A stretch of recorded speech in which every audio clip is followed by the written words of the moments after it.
All right. Welcome back to Bring the Juice. I'm your host, Frank Dalena. Today on the pod, Fresno State quarterback Logan Fife. Logan, long time coming. First we gonna rock, then we gonna fold, then we let it pop, don't let it go. Happy to have you studio interviews. Hi. As always. Good to be here. As always. I'm excited. Not to be that guy, but your facial hair looks really nice today. Thank you. I just got it trimmed. Yeah. You know. Are you a lineup guy? Yeah, 1,000%. You Otherwise, it gets too whiskery. And, yeah. You know, mom starts yelling at me. My brother's Mac, you know him. Yeah. He's the one who's like, hey, you need to start lining yourself up. Because I was just shaving my face, letting it grow out to like werewolf style, shaving my face. Yep. He's like, no, there's a middle ground there. You could get it. I also went to the same haircut lady, ages 0 to 25 and a half. And then Mac's like, dude, you need to get a barber. Like a barber. You got to go to someone. Or Mac and Joe, we just shave each other's heads. That's a classic. You guys do that at least once a year. I think it's a great tradition. Sometimes you just need to make a change. And it's always random. Yeah. I think I've outgrown the head shave phase, but at the same time, like, you catch me on the right day, then it'll just happen. I'll shave my head.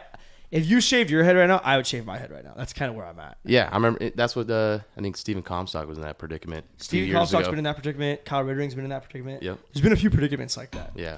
Before we continue too far, I want to give a quick shout out to our friends at American Pistachio Growers. If you want to perform like the pros, eat your pistachios, eat those nuts, kids. Logan, do you think, are you a pistachio guy by chance? Oh, yeah. Really? Them. You know, I know they're a great source of protein and antioxidants, but do you think they've helped you do well at the quarterback position for Fresno State Bulldogs by chance? 1,000%. We just had them 2 weeks ago before we got on the plane. Actually, to Logan, Utah. Those are our pre-plane snack. Great win, by the way. Thank you. That was good to get. Yeah. I love someone tweeted Logan Fife, greater than sign, Logan, Utah. Yeah, it's just so easy. I didn't think of that. Oh, yeah. You'd be the guy to get that rolling. You know what? I was more on the. That should have been targeting on Mac. Yeah, true. There's a little bit of sidetracking during that game. I was tweeting at the Mountain West, like, yeah, this is bullshit. But we'll let it ride for right now. Yeah. Logan, want to start off to really our first encounter personally. I don't know if you remember it, but when I was a player at Fresno State, and I know you've worked the camp many times now. Many times, yep. Well, there was a point, and just for a little hindsight here, when you worked the Fresno State football camp, you're already a player. This is your day off. They pay you like $50 to just go out there with the sun hat on and do a few drills where these kids are going to get 2 reps, but you've done this drill 10,000 times to perfection. Yeah. Right? And I'm out there in like slides, some socks. I think we already practiced that day. Like, sounds about we're going into the weekend. I'm trying to get $50 to go out to Wahoo's this weekend, something like that. Yeah. Maybe I'm going to Dervos Deli, something along those lines. And anyways, you and Mac are same class. I'm hyped because Mac hasn't got the offer yet. And we're thinking as a family, and Mac's my brother, but also one of my best friends, I'm like, ball out, so good things will come. Right. One fastest man got the offer. Yep. Now, there's one other thing about that camp I remember, and that is we're about halfway through, and Teddy, Coach Jeff Tedford, says, hey, Frankie, I need you to do me a favor. Go get your cleats on. I need you to run just like a few routes. Yeah. I'm pretty sure the camp was on a Friday afternoon. Sounds about right. I'm like, bro, I just had the conditioning test today. I think we just ran stadiums, Coach. I wasn't quite that extent, but I was like, dude, okay, couple routes, sure. Yeah. Remember walking to the locker room, putting my cleats on. I got my gloves, and I'm jogging out, hat backwards. I'm like, I'm going to stand here, catch a few in place. Bro, Tedford, you know what I'm talking about? I do remember. Do you know what I'm going to? Yep. So Tedford basically gets me. We go, the whole camp's happening. There's like 400 kids here. I leave watching Mac because Tedford drags me over to the side field where there's the white lot. Yeah. And there's like maybe 5 quarterbacks, right? Something like that. Whip-de-doo, who cares? And it started off with like me just staying in place. You guys would do a drop. I'd act as if I just ran a slant. I'd catch him. Okay, no problem. And it eventually progressed to me having to run like 15-yard outs and you guys rolling out, and he's trying to see who can make the pass. Because that's one of the hardest passes in football, recently, right? Throwing on the run. Yeah. Yeah. So, a few things I remember about that. One, I ran 57 routes in 30 minutes, and Teddy knows I wouldn't complain, so I did it. Yep. 2, you were one of the I forget the other guy's name, but you and the one other guy are the only ones that can make the throw. Yeah. And 3, you wore neon shorts. Oh, yeah, every camp. Okay, so this is what I want to get into, because I have a little side venture where I've helped kids. I think there's obviously to get recruited, you got to have that dog in you. Yeah. If you don't have the stats or the highlight tape, I can't help you. But if you do and you're just not getting looks, and you go to these camps, there is ways to go to a camp and like separate yourself from the pack. 1,000%. Because like we said, there's 400 kids at this camp. Yeah. Dude, you got to separate yourself somehow. As a wide receiver, I learned early, get as many reps as you can. Get to the front of the line, always. Yeah. But long intro. Talk to me about the neon shorts. I started going to camps early in my high school days. I think that was thanks to my dad. He'd do all this research and send me to, all right, we're going to go to Sac State camp. We're going to do this. And then he's like, there's so many kids. Like, you got to find a way to stand out or have someone to remember you by. Mm-hmm. So I remember me and my dad went and bought these neon shorts, probably from Target or somewhere, Dick's Sporting Goods. Yeah. Love Dick's Sporting Goods. And then that was just what I wore every camp. Because, every college camp, they give you a shirt. So you're wearing the same shirt. Number, something. Yeah, like the same shirt as 1,000 other kids. So I'd always wear my same neon shorts, and I'd wear a backwards camo hat. And that was just... That was your thing. That was just what I wore at every camp. From freshman year to junior, senior year. Whenever I stopped camps, it's just what I wore. And I went to Fresno camp, I think all 3 or 4 years of high school. Mm-hmm. And that's where I got familiar with Mac. But yeah, it was just a way for me to kind of stand out. And then as time went on, the years went on, the coach would be like, "Hey, I always see you in these shorts." Like, and then they start to kind of remember me. And I'd start to perform a little bit better and better each year that I went to these camps. And then it was kind of a way for them to remember me by. Translation, all I heard, the neon shorts worked. They 1,000% worked. Our coaches still ask about it to this day. Dude, I'm telling you, and I've used you as an example. Yeah. I should give you commission for some of the business I got. Because you have to separate yourself from the pack in anything you do in life. 1,000%. And whether it's talent, this, that, and the other, but it can be that simple where you say, listen, I'm a baller. Yeah. There's a lot of ballers out there. Yep. And, one of Deion Sanders' favorite little clips going around on Instagram, besides him dancing or the sunglasses lately, right, is he says, the lights aren't on you, but keep making plays. The cameras aren't on you, but just keep making plays. Your name's not getting called yet, but keep making plays. And that speaks loud and clear to me of my life of, dude, there's guys in my corner getting a little more attention. Yeah. Bigger headlines. Yep. More opportunity for them to have fast track to success, whatever it might be. Right. Different competitive advantages. And I do believe in a few things in life. And one of them is if you keep your head down and work your ass off, it will work out. Yeah. It just does. Yep. 1,000%. Now you pair up faith in there and being a good person. Yep. I think you're invincible personally. Yeah. But talk to me a little bit, Logan, just about how that separating yourself on those neon shorts led to you at Fresno State. I think that you just always, like you were saying, you have to find the slightest edge possible to do better in your competition. And I think just from a young age, my parents kind of instilled that in me. And no matter what it was, my dad was finding ways. He knew I loved sports. So my parents found ways I wrestled, I played baseball, played football. And it was always, what can we do to get you a little bit better? Or like what do you want to do that you think will help you? So I think from a young age, my dad, I was always working out in the garage. And whether I was sparring with my dad or lifting weights, going to the park with my sister because she played soccer as well. It's just all these things. And I think as a kid, you don't really recognize like, all right, I'm going to outwork all these kids in high school, whatever.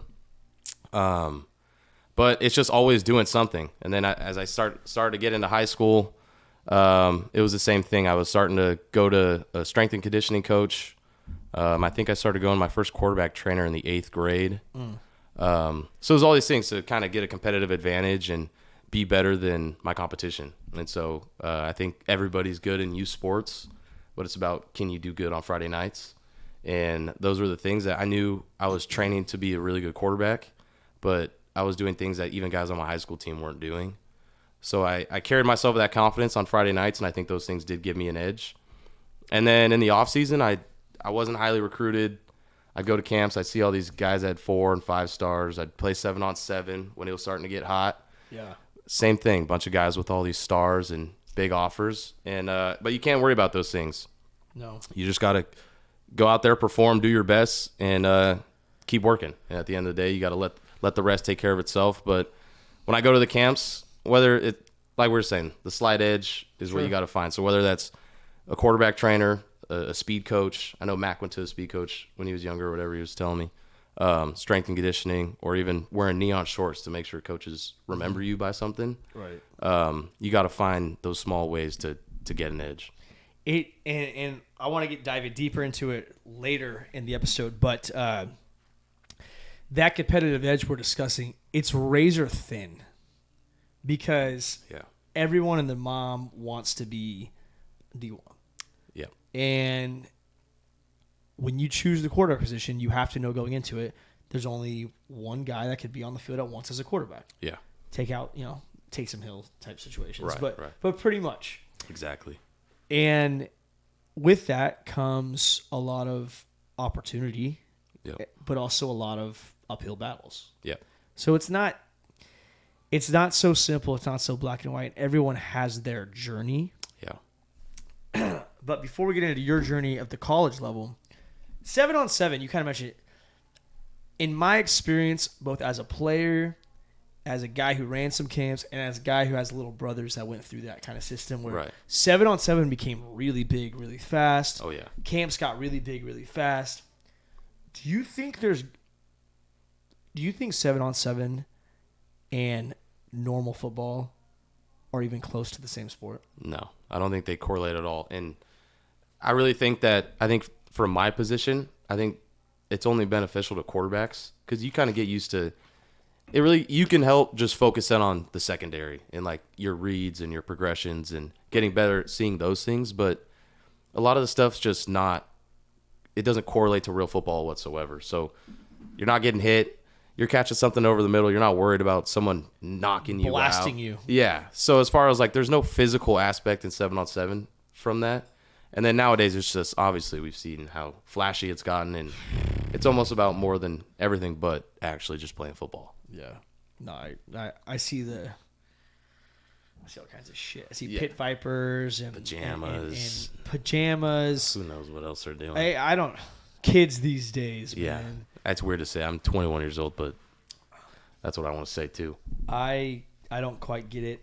Before we dive into Fresno State, quick shout out to our friends at FFB Bank. They used to be known as Fresno First Bank. They've gone from local to national the same way Bring the Juice has gone from just local to national. FFB Bank, whether your business needs a loan or your dream needs a savings plan, FFB offers the guidance and flexibility you need to flourish. Checking and savings, SBA loans, long-term investment options, everything you'll ever need from a banking partner, you'll find at FFB. What makes them different is their passion for knowing you beyond your financial statements, listening to your needs, fostering mutual growth by linking their success to yours. FFB Bank. If you haven't seen their commercials, you check them out. You walk in there, they give you a sound business approach to anything they do. Huge supporters of Bring the Juice, huge supporter of the Dogs. Shout out to FFB Bank. So, Logan, all right, now you're at Fresno State, and you are a quarterback in the room. Let's just talk quarterback position at the collegiate level. Yeah. And it's not something where you could really, from a receiver standpoint, bump up and down the depth chart, get playing time as a quarterback on like special teams. Right. Well, unless you're Steven Comstock, but yeah. But like, what was the biggest challenge going in as a freshman, understanding like, hey, they already kind of have their dude. Yep. I need to be a sponge.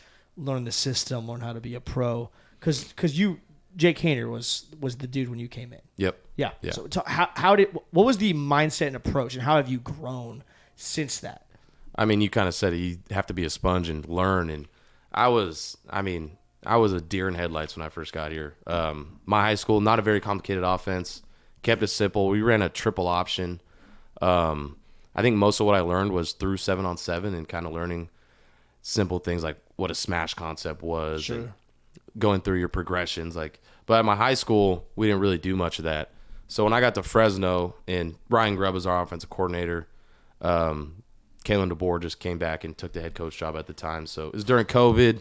I'm trying to learn Division I football through a computer because of COVID. So it was kind of a lot at once. I didn't know a lot of the things that they were talking about, but I had to learn early. And like you're saying, be behind a guy like Jake who talk about preparing yourself like a pro. Right. The guy was the definition of it. He taught me a lot, and he kind of took me under his wing early. We kind of had a bond early, and he helped me out throughout that process. And if I couldn't get a question out in the meeting, I would ask Jake, and he kind of helped me along and show me the ropes. But it was a lot at once, and there's a lot to learn at this level. And then not only just learning it and being able to memorize all this stuff, but then go out there on a field and see it and how fast it goes. Yeah, it was a shock to me for sure. Just the speed of it, how much you need to know, and the decisions you have to make. It was definitely a lot at once. What about and you talk about, the speed of it, the transitions. Do you have any things you've done in your growth now between that deer in the headlights, Logan, to where you are today? What have you done to mentally, I say iron sharpens iron, but what have you done to elevate your game mentally? Because obviously there's studying your plays, there's watching film, and every guy has their thing. Yep. Do you have your thing that you consistently do? I wouldn't say I have a thing. I do, I watch my film, but it was really, I think a lot of it comes with repetition. And in my first 2 years, I kind of realized that, okay, I'm not just going to learn everything at once. Right. What can I hone in on? And my first 2 years, it was all about learning the offense. And it's like, well, how am I supposed to know what the defense is doing if I don't even know what the third guy in the progression has? Yeah. So it was kind of really just focusing on knowing my plays. And if I was going to get 1 rep at practice or 15, I gotta take advantage of that 1 rep or that 15 reps, because when I got here, I was a third string guy, didn't see much at practice.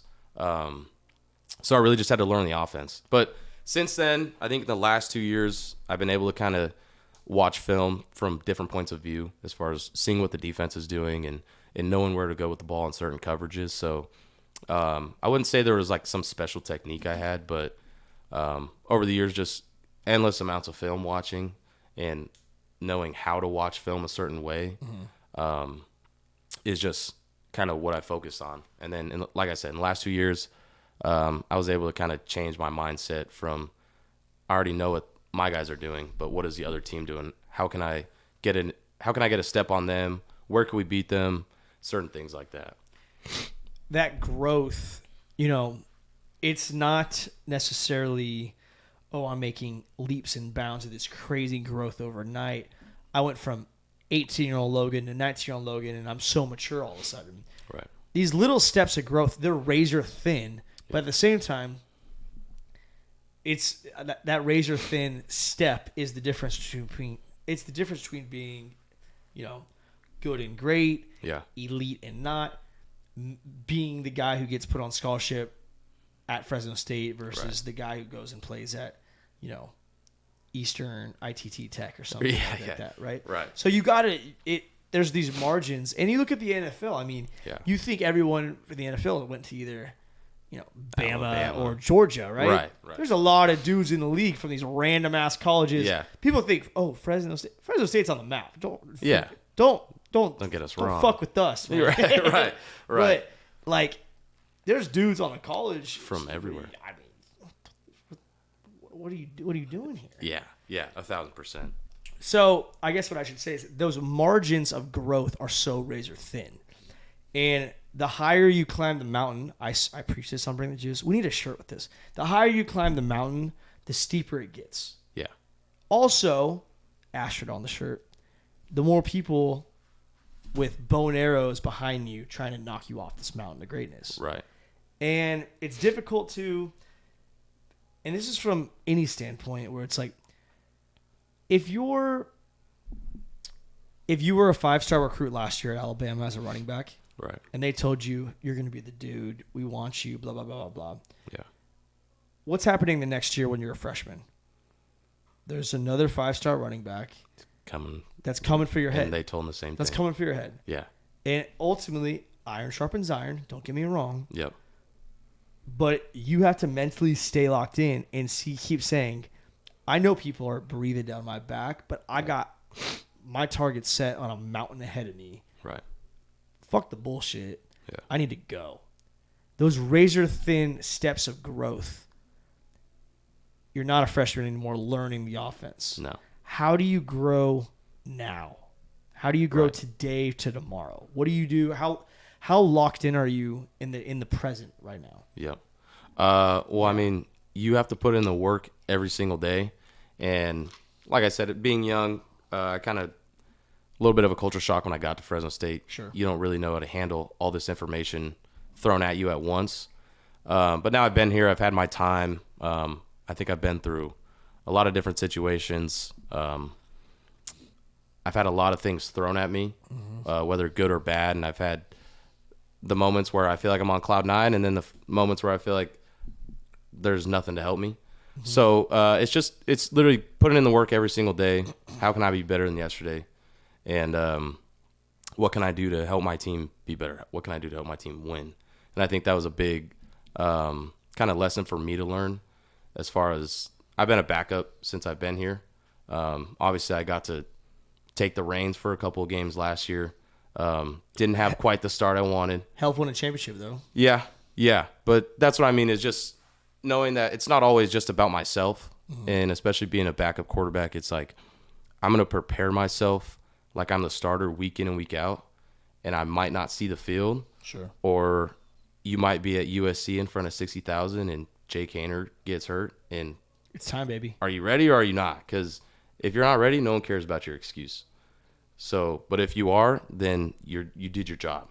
So it's all about doing your job. And I think for me, I kind of opened my eyes to that in the last 2 years, is like, what can I do to make my team better? If I'm not making myself better day in, day out, whether it's in the film room or in the training room, in the weight room, like I can't expect something from the other guys on my team if I'm not doing it myself. So I think just the small things day in and day out, the hours go by, the minutes go by, and it's like, are you wasting them or are you putting them to use? Because everybody gets the same 24 hours in a day. So bars. I mean, it's just endless work. I think everybody preaches it. Anyone who's been on Bring the Juice knows the amount of work that's put in, and it's gritty. And it's always the work that people don't see.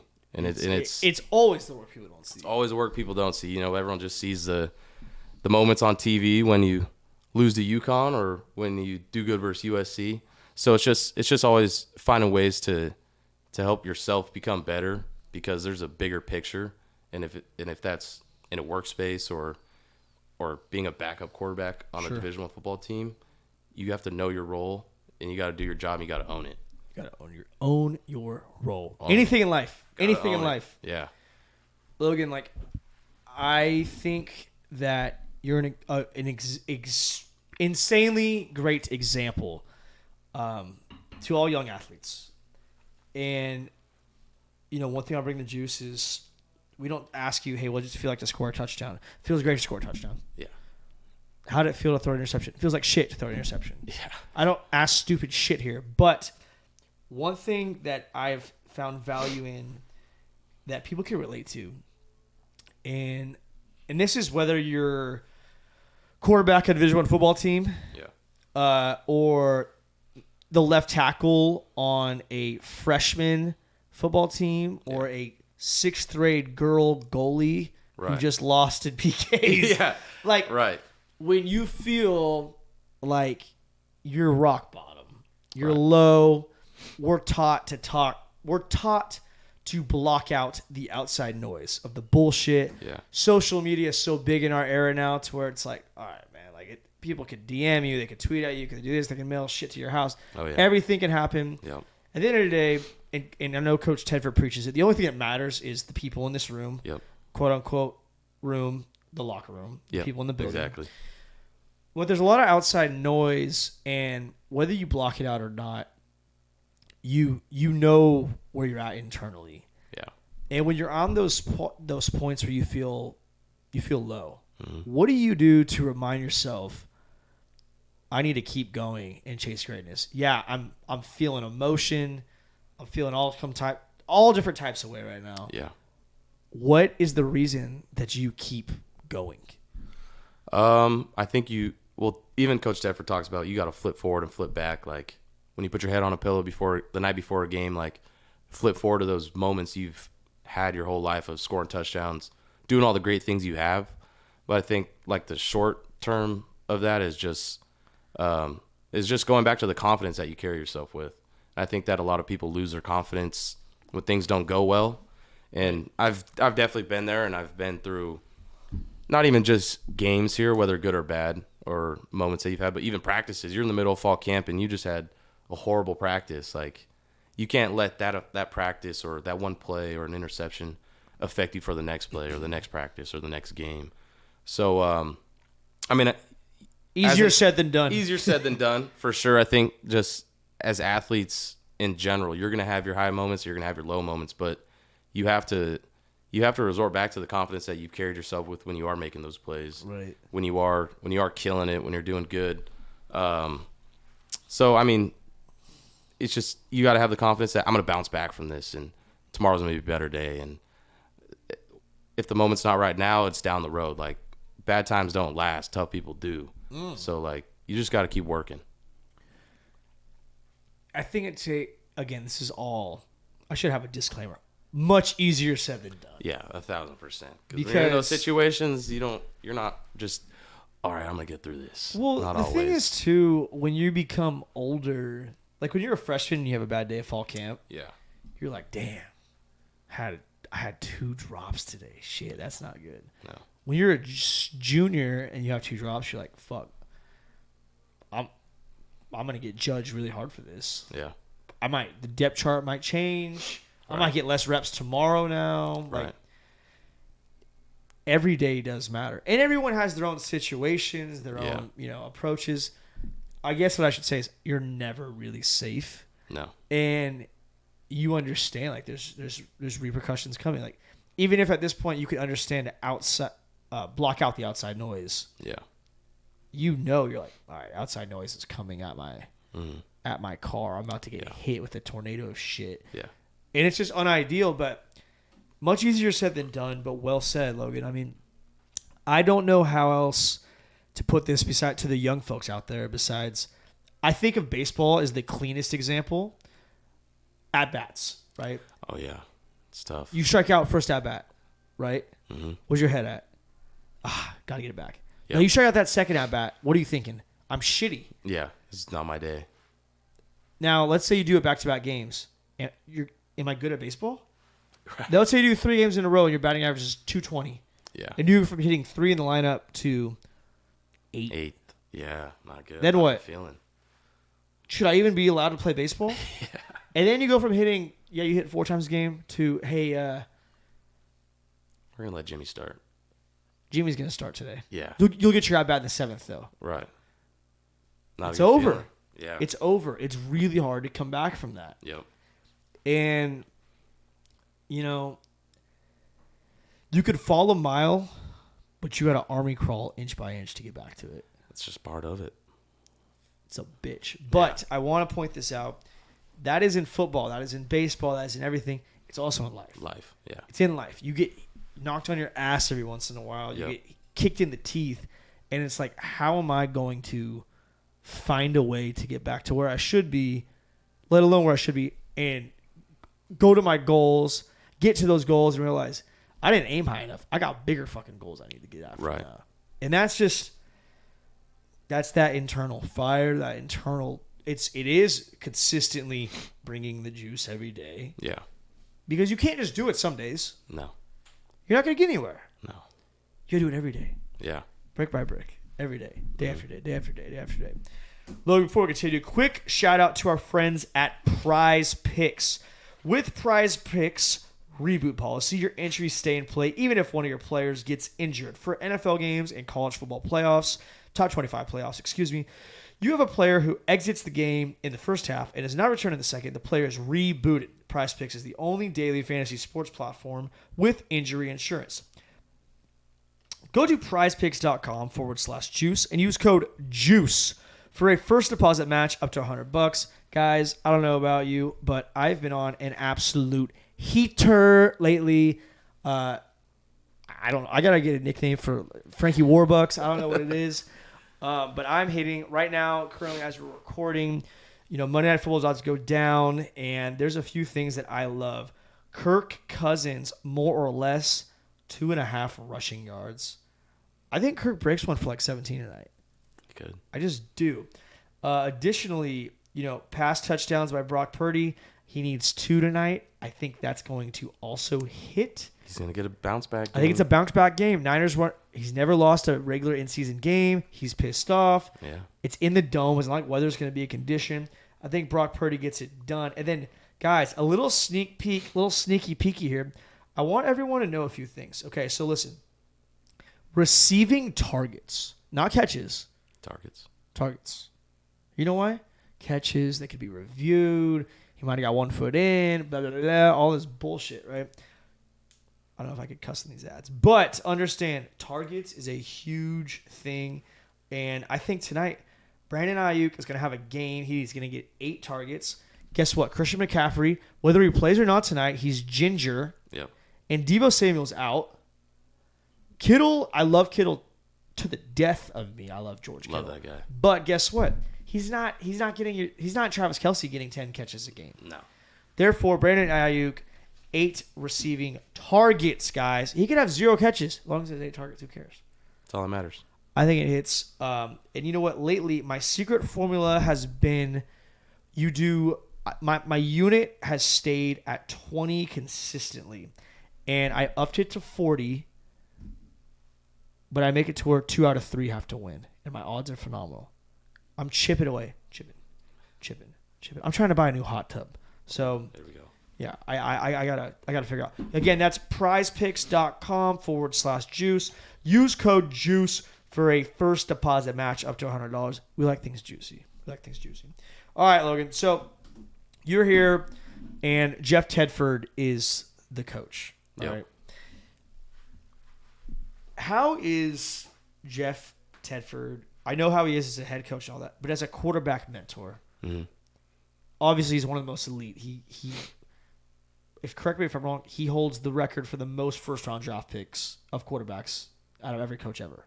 Sounds about right. Yeah. I don't know. I couldn't fact check you on that. Shout out to Kirby Moore. He told me that. I don't think anyone's beat him Yeah. yet. Point is, how is Jeff Tedford as a quarterback mentor, knowing he's had the Aaron Rodgers of the world? Right. Well, they don't call him Touchdown Teddy for no reason. So that guy's, he's in there. He's in the film room with us often. I mean, you walk into one of our, whether it's offensive room or the staff room, there's endless amounts of plays on the whiteboard of Teddy drawing stuff up. So, but just with his experience and his knowledge, I mean, you don't question that guy all much. And if he offers a new play or he's presenting something new to us, we're definitely going to try that at practice. And he knows what he's doing, and we love everything. Sorry, You're getting emotional. No. Oh. My bad. My throat got scratched. No, definitely not getting emotional. It's okay, man. We cry on Bring the Juice. Okay. Maybe I'll let that out later. No, but Teddy's awesome. He knows what he's doing. He gives us the utmost confidence, whether we're in the film room at practice, but he also holds us to a high standard. And Right. If you think he wasn't yelling at Jake Gainer at practice last year every here and there, You're crazy. You're crazy. And he still does it now. I mean, he expects the best from us.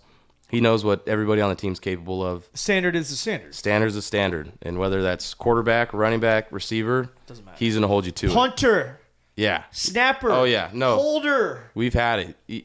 You'll look over at practice once in a while. He's with the long snappers or he's with the safeties. He's making sure everybody's on top of their stuff, and he's making sure the whole team's getting better. It's hard to win a football game. Yeah. People, and I'm going to say people here. I played under Teddy, and I forget. It's hard to win a football game. It's hard to win a football game. People talk about you should have blown this team out, this, that, and that. Dude, It's a tough game. it's hard to win a football game. Yeah. It's hard to win a football game. And I think people take advantage of, winning football games. You look at programs around the country that are so excited to be above 500 at, the midpoint way of the year or something like, or they're itching to make a bowl game. And it's like, that's awesome. But the standard at Fresno State is way higher. It's high. It's very high. And you could only play your schedule. Yep. However, how good they are, how bad they are, anything in between. And you can only control the controllable in the sense of, hey, listen, man, if the cards fall in our favor and we take care of business and we get to the Mountain Championship game, let's do it. Let's go win it. Yeah. That's the goal. Yep. We get to a bowl game. We don't ask what bowl game we could go to. No, we go to the bowl game. We win it. doesn't work like that. Doesn't matter.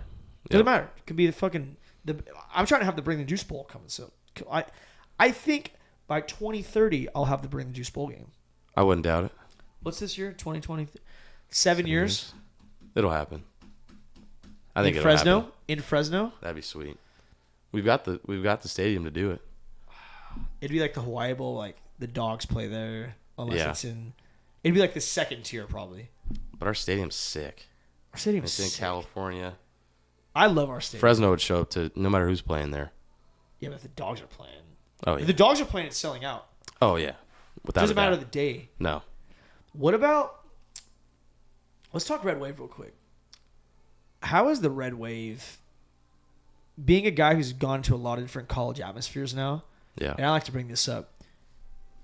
The Red Wave's got some power. Oh, they got juice. Dude, I just went to this Bears-Raiders game this week. Yeah. I sat next to George Helmuth, good buddy of mine. Great guy. We left there and said, that wasn't that loud. No. George, legit, we both said at the same time, I was like, Fresno State is substantially louder than that. And they won. They were a one-win team at the time. Soldier Field's pretty small, right? It's like 65,000. One of the smaller ones in the NFL, right? You don't know. The flyover was sick, and they won the game. And But it was sold out. But it wasn't the Red Wave. Dude, it wasn't that loud. Yeah. And it's a bowl. It's the same format as Fresno State. Yep. So you can't say, like I know like a school like Washington or the Seattle Seahawks, like they're engineered, it's architect To be where, louder. we're gonna get some decibels because it's supposed to be fucking loud. Like no, this is no bullshit. Like, this is them and this is us, but the Red Wave is on a different wave of shit. Yeah. 1,000%. Being a quarterback, you're supposed to be looked on as a leader. What are some traits that you value when it comes to leadership? For yourself. For myself? Of course. Well, there's so many things that go into being a leader. That's for sure. It's a dark one. That was a hefty sip over there. Punch me in the face. No, but being a leader, it's a lot to do with stuff that you have to do things even when you don't want to do it. And whether that's putting in the work that people don't see, or whether it's having to get on somebody, but you have to do things where, I don't know how to put this. Let's see.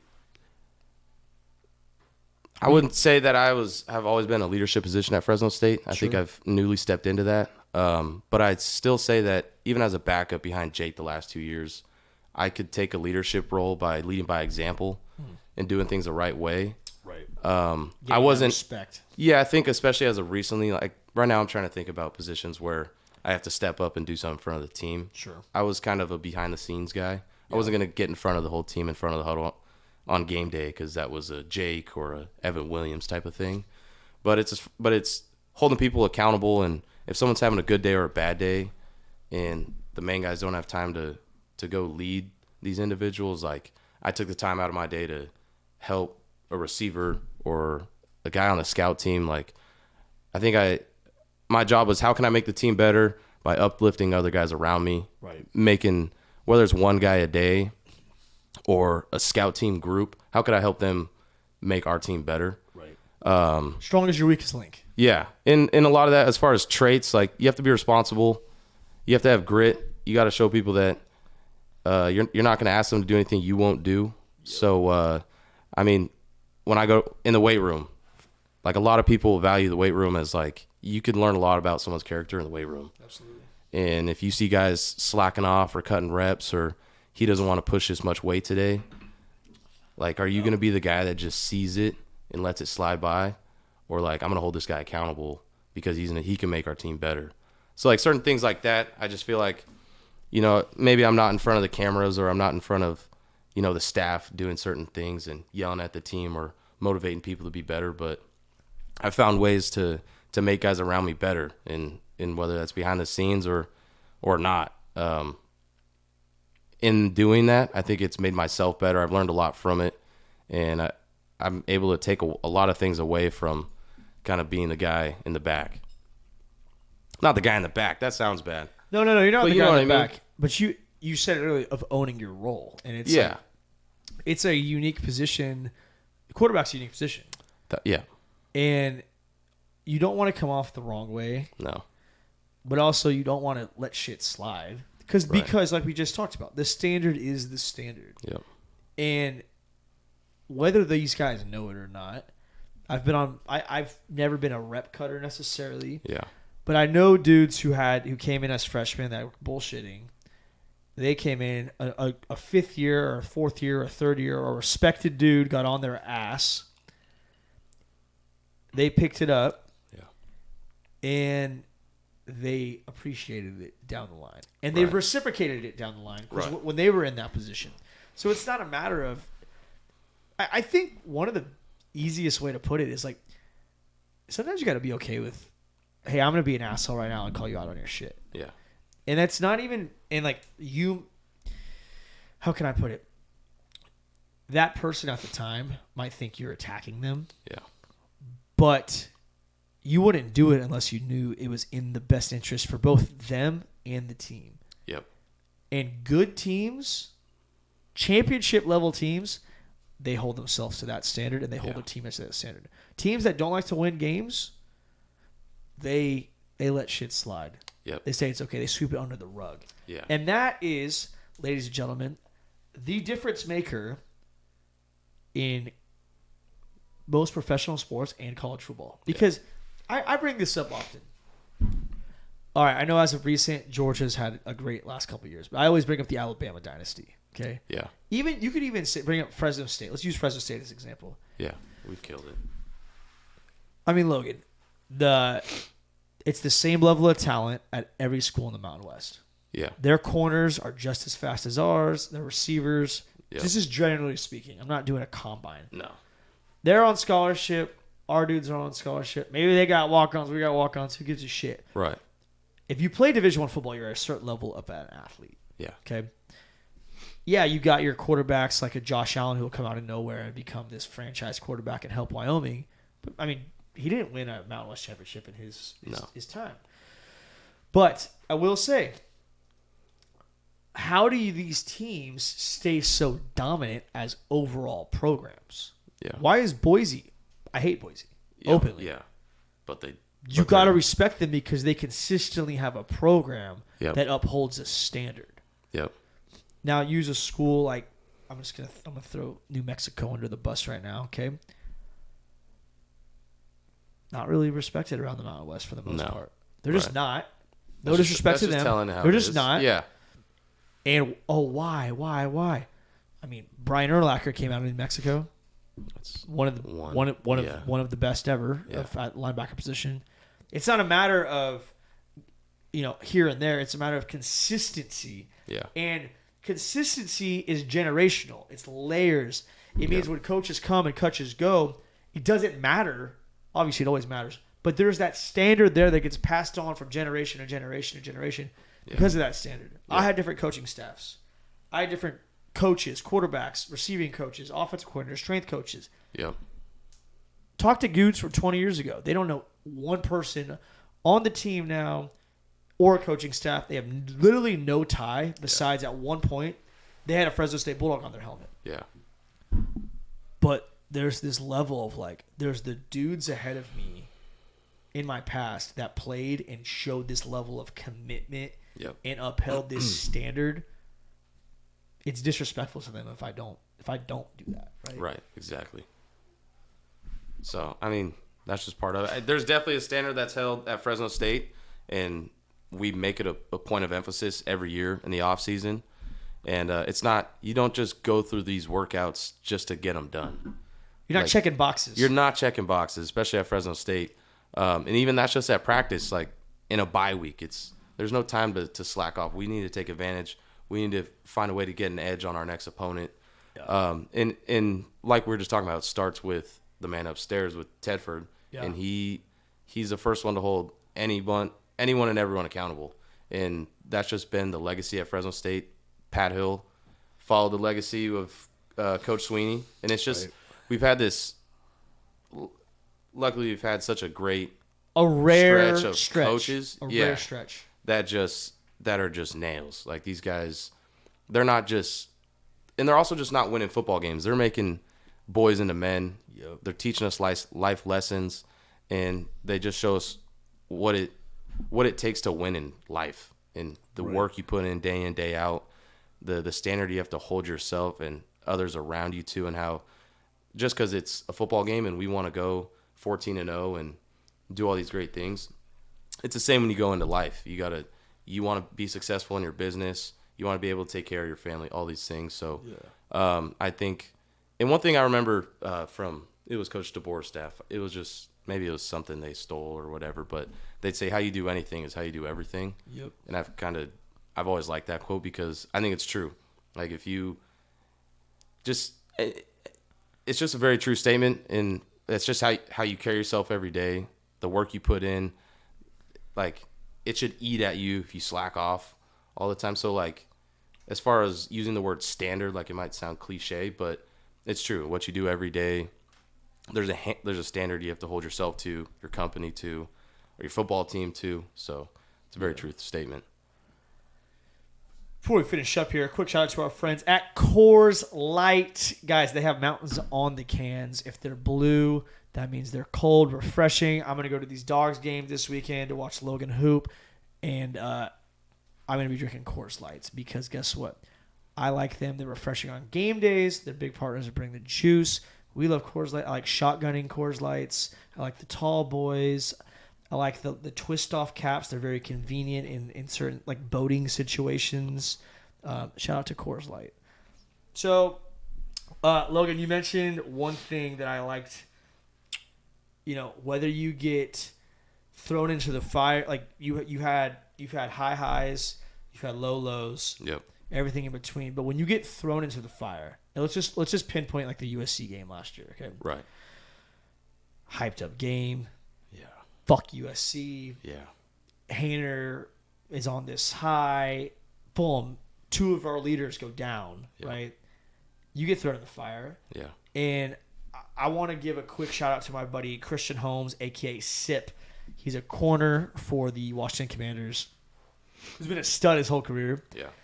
And he said one of the harder things about adjusting to the NFL from college is like I was the dude my whole life. Right. And now I'm preparing for maybe like a bunch of punt reps and we'll see what happens. Right. But he got his name called where the two dudes ahead of him got hurt in the first play, and all of a sudden he's got 60 defensive reps in the National Football League. Right.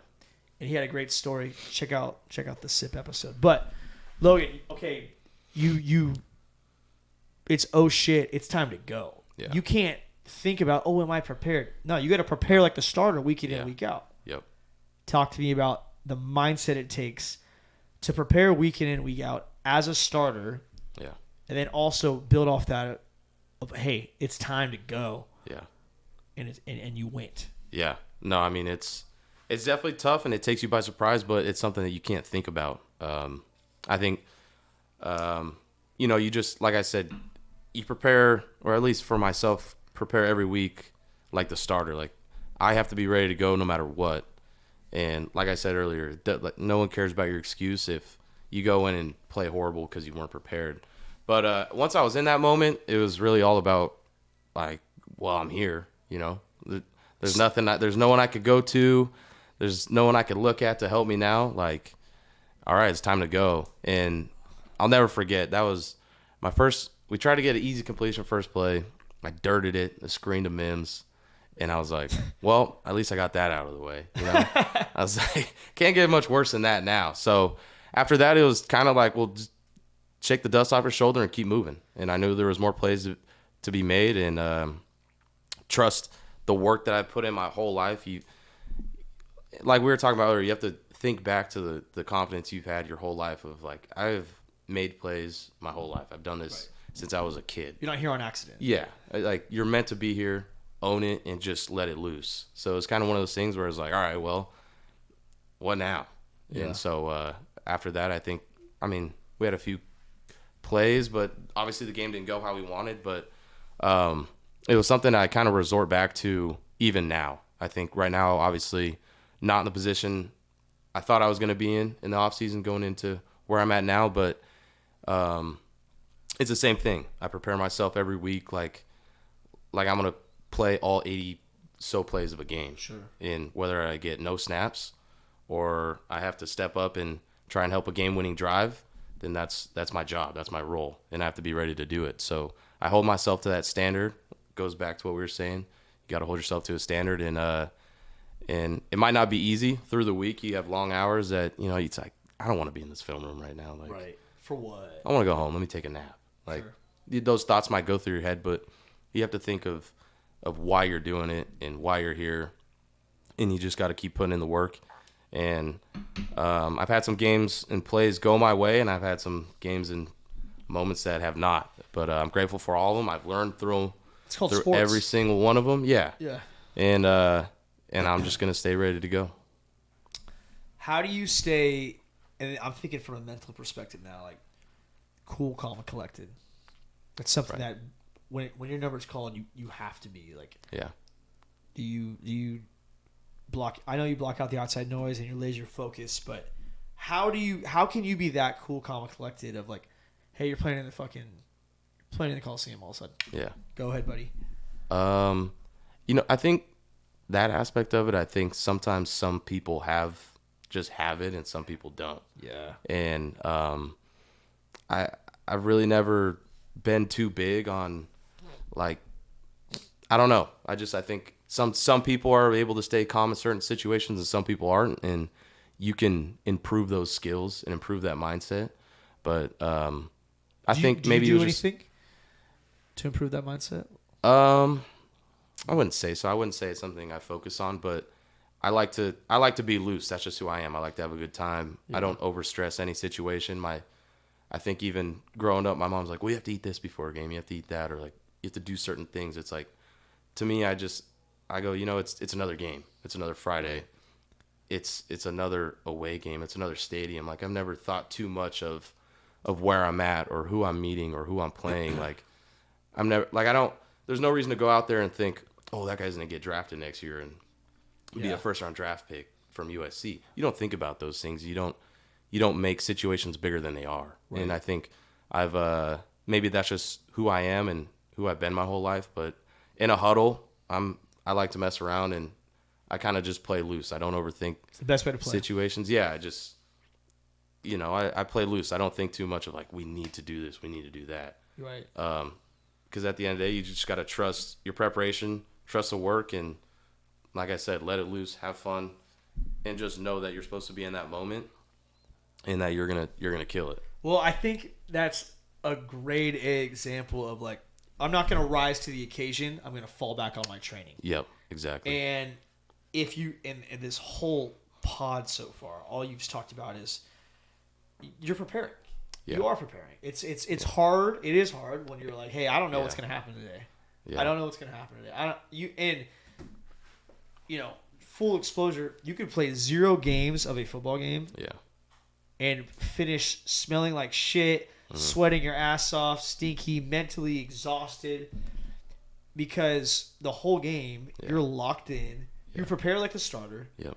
And you're locked in every play of you're reading Logan, if you're not in, you're reading the play. Yeah. Seeing what's the defense doing. doing? What's going on? You're getting a mental rep. Yes. And when your number is called, it's not a matter of, oh shit, they're what are they doing? Yeah. It's like, okay, this is what's going on right now. Yeah. So it is. I think it is one of the things that separates players who can make it, right, versus the players that they just don't really pan out. Maybe they, whether it's want to try another school, want to maybe just stop playing football, stop playing their sport. This isn't just anything. It just happens. Yeah. Want to change. It's not the end of the world, and that doesn't mean they're necessarily not mentally tough. Not at all. No. But again, I bring back, like, I think of that guy who's mining for diamonds, and there's like the picture on top, and he's halfway. He stops. It's like, and there's the one below it, and he makes it all the way. And you're like, dude, you just got to keep your head down, keep going, keep going. Shit will pan out eventually. Oh yeah, the work gets tedious. That's for sure. I think it just gets tedious. It gets tedious, and I think even for me, being a backup, like I luckily I've had such great parents that have been there for me through anything and everything, and I think when times get tough, I resort and go to them. Sure. Those are my rocks in my life. But we were talking about the work. It gets tedious. But when I call my parents, I say, I feel like I've been throwing water against a rock for 3 or 4 years. I've been a backup. I have to prepare. I have to do all this stuff. And it's like, but my parents have been doing that their whole life. It's the work has to be put in. Yeah. And you might be doing the same thing for 6 months. Like I'm going to prepare to play some games, and I probably won't play, but you still got to put in the work. Have to. And it gets annoying, and it feels like you're doing the same thing every day. It feels like Groundhog Day, but one day, like, it'll come to fruition. Like, you're going to get your moment, and you're going to be thankful that you did put in the work and you are prepared, because you take advantage of that opportunity, and it'll all be worth it in the end. You can't cheat the man.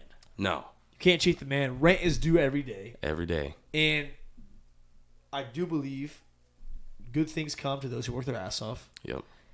And it's amazing that it does happen. But also, we're talking football. There's guys who've been working the same sales job for years. Yep. They make their minimum commission. They're kind of, they're living paycheck to paycheck, month to month. They haven't hit that grand salami home run yet that they're chasing necessarily. Yeah. And this is much easier said than done, but it's like, we're talking, football is a game at the end of the day. Yeah. It's something that can make you a lot of money and do great things. Right. But it is a game. And I think my translation to those Bring the Juice listeners out there today that are just trying to get good grades, or trying to get that better promotion, or trying to be a good father, or a great husband, or a great brother, or a great son, whatever your point is in life, all good things take time, man. Yeah. And there's this you're in this pressured chamber during college football. Yeah. Because you have a timer. Yeah. You can't just keep getting better year after year. No, you got 4 years eligibility. Yep. To get better. Yeah. There's a lot of business moves, political moves, coaching moves, players moves, personnel moves. It's the Wild West at the end of the day. Yeah. And all you could do is control what you can control. Oh, yeah. And we talk about it from a football standpoint because, like, it's such high stakes, which it is. Yeah. Which it is. Yeah. Guys are playing on fucking ESPN every week. Fox Sports. Shout out to Fox Sports Radio. Bring the juice. 4 o'clock on Thursdays. Let's go.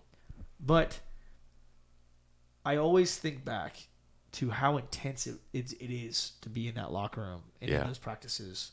Yeah. To get top 25 and win championship rings and win bowl games. But, dude, like, there's so much more to life. Yeah. Not saying that's not everything. Because guess what? In your time in life, this is everything. Yeah. And I'll go to class, and it's funny because all I've known my whole life is football and sports. So I've never done an internship. I've maybe had one real job. Dude, like, fucking job. I worked at a golf course for like 4 months. Like, that's not a job. You know what I mean? Like, I've only had like a legitimate paycheck like once in my life. So, but you go to class and, you know, people that do all these internships and like you try to talk to a business person. It's like, I don't know anything about the business world, but what I can tell you is that I've learned all these lessons and I have all these traits that I've gotten through football and sports and what I've learned through the highs and the lows and everything in between. Yeah. As I can take that to the business world and I know I can be successful because I have the confidence that I'll outwork anybody in the room because that's what I had to do at Fresno State to play. Yeah. And so I think sometimes maybe us athletes lose track of that, or I've even done it recently. Like, I'm so bothered about the position I'm in, but I'm getting mad that I'm not starting at Fresno State. Like, I have a great life. I'm living out my dream of playing Division I football. Yep. And I love all the struggles that come with it because it's making me a better person at the end of the day. And I, as an alum, as a guy who I know I'm older in your life because you and Mac are the same age, but yeah, it does stick with you. Yeah. And one thing I try to preach on Bring the Juice is strike while the iron's hot because it's rare to be able to play Division I football in a city and a valley like this. Yes. But you got traits where you know how to show up on time and help a team win. Yeah. A team is just like a business. It's just like a family. You want to kick ass. You know the foundation's there. Yeah. Now the attachments, they are what they are. But, I mean, Coach Tedford, like you said earlier, yes, he helps you become great football players, but he breeds great young men. Yeah. And ultimately, that's who I'd want my son to play for, is a man who's going to help breed great young men. Yes. So, Logan, as I wrap this up, what do you any send-offs to Bring the Juice Nation or the Red Wave, anything? The Red Wave and the Bring the Juice Nation. Bring the Juice Nation has grown quite a bit. We got that hot shit. Great job on that. It's great. Everybody a part of Bring the Juice family. Good work, Lex. Obviously, if you're listening to this podcast, you know that you got to be gritty. You got to bring the juice every day. You got to work hard. The work gets tedious, but you got to keep putting in the work. But I'd say just at the end of the day, you got to love what you have and be grateful for the things that you have and what you've worked for. Don't lose sight of what you love in your life. I think everyone's so distracted on what they want and what they could have and what they don't have, but to be grateful for what you do have and kind of slow it down a little bit, look around once in a while, but then get back to work. Yeah, so the work will never stop. Don't be too obsessed with chasing greatness that you forget how far you've come. Every once in a while, you need to. Now, every once in a while, you got to come back and say, "Damn, look what we've done." Yeah. But guess what? Put your head back down and go higher. Keep buddy. going. Yeah. Have to. Very thin line, a gray area. Like we said, can't cheat the man. Rent is due every day. Ladies and gentlemen, Logan Fife. Logan, we will make sure we tag you and everything. Follow Logan on Instagram. Support the guy. We need some NIL deals. We need all kinds of things. Sounds good. Yeah, I'll take what I could get. I appreciate it. A gritty episode, though, to say the least. Red Wave, support Logan. Support Bring the Juice. Subscribe, unsubscribe, resubscribe. Buy our hats. What's your favorite hat right now? What's your favorite hat right now? I know you're quite the collector. I probably have most of them. Yeah. What's Logan Fife's favorite hat is? This one right here. What is that? Oh, the diamond. An instant hat. classic. The classic. It's sexy. It's guaranteed to make you more attractive. You can wear it with almost any outfit. Almost any outfit. I think we're going to make a calendar for 2024. That'd be sweet. I'm going to have tryouts, boys and girls, because, you know, a little bit of variety. Everybody. Yeah. I think I'm going to do it on the canal. You should. I'm going to have a professional photographer come out. We're going to do canal surfing. It's going to be phenomenal. Bring the juice. Logan Fife. Go Dogs. Get your piss hot. We'll see you next